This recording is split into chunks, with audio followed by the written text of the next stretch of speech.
नमस्कार शासनची या YouTube channel आप सर्वांचं खूप खूप स्वागत आहे। तर आताची सर्वात मोठी ब्रेकिंग न्यूज म्हणजे सरकारी कर्मचाऱ्यांसाठी आताची मोठी अंदाची बातमी। सरकारी कर्मचारी 18 महिने महागाई भत्ता थकबाकीबाबत आताची घडीची मोठी बातमी आहे। त्या संदर्भात एपिसोडच्या माध्यमातून संपूर्ण अपडेट आता पण आहो।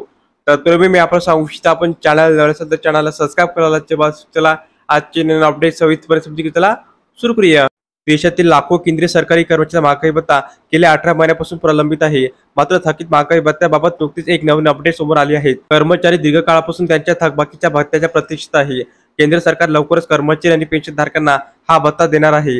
हा महागाई भत्ता जानेवारी 20 ते 2021 पर्यंतचा आहे। कर्मचारी आणि निवृत्त वेतनधारकांना लवकरच थकबाकी महागाई भत्ता मिळू शकेल। देशातील लाखो कर्मचारी आणि पेन्शनधारकांचा महागाई भत्ता गेल्या 18 महिन्यापासून प्रलंबित आहे। हा महागाई भत्ता मिळावा यासाठी भारतीय इम्युनिटी मजदूर संघाचे सरचिटणीस मुकेश सिंग यांनी अर्थमंत्री निर्मला सीतारामन यांना पत्र लिहिले असून त्यांनी सांगितले आहे की महामारीच्या काळात सरकारी कर्मचारी आणि सेवानिवृत्त लोकांचा भत्ता बंद करण्यात आला होता, जे आता परत केले पाहिजे। डीए थकबाकीबाबत मोठे अपडेट। प्रस्तावात असे लिहिले आहे की 25 जानेवारी रोजी केंद्र सरकारने कर्मचारी आणि निवृत्त वेतनधारकांच्या महागाई भत्त्याच्या थकबाकीबाबत विचार विनिमय केला आहे, परंतु आपणास विनंती आहे की हा महागाई भत्ता लवकरात लवकर कर्मचाऱ्यांना द्यावा। मुकेश सिंग यांनी अर्थमंत्री निर्मला सीतारामन यांना पत्र लिहिले आहे।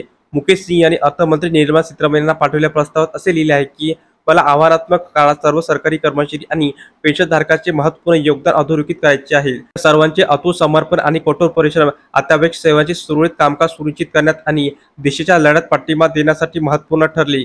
त्यानंतर त्यांनी असे लिहिले आहे की कोविड दरम्यान रोखलेला महागाई भत्ता 3 हप्त्यात अदा करावे, त्याच्यासाठी मी तुम्हाला विनंती करतो। तर अशा प्रकारे सरकारी कर्मचारी 18 महिने महागाई भत्ता थकबाकीबाबत अतिशय महत्त्वपूर्ण अपडेट या एपिसोडच्या माध्यमातून आपण पाहिली आहे।